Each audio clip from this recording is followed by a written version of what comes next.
From malls to motorcycles.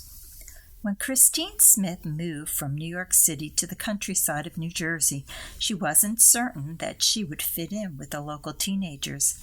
As a city girl, she spent her free time shopping in boutiques, exploring art museums, and riding subways. In New Jersey, her new neighbors fished in ponds, hunted for deer, and galloped on horses.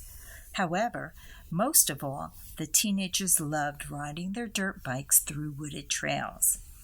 Christine feared she would not be able to assimilate into the neighborhood because she was not adroit at riding dirt bikes or horses. She didn't want to be a pariah.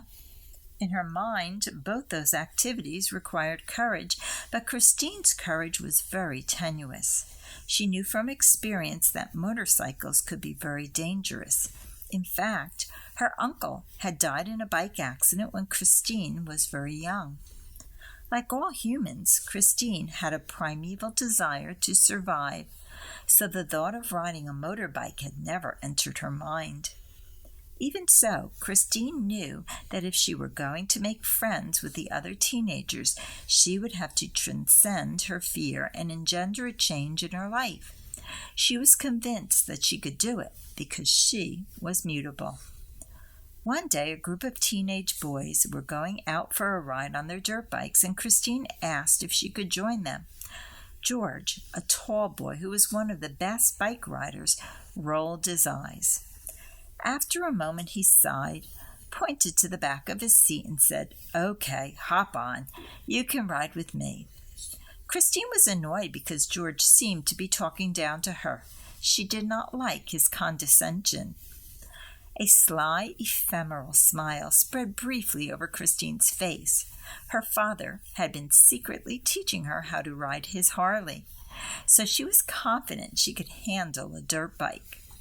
When George turned around to put on his helmet, Christine hopped on his bike, shifted through the gears, and sped away.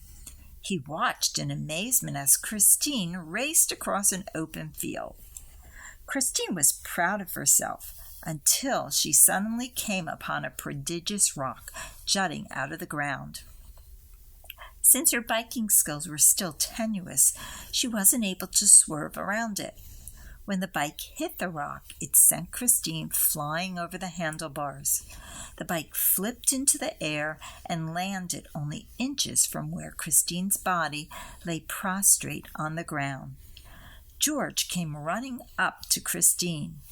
Although he was angry that she had taken his bike, he was relieved to see she suffered no major infirmity and the bike had not been damaged. Christine explained that she had a strong desire to ride with her new friends because riding motorcycles made her feel imperious. George commiserated with her and promised to help her become a better rider.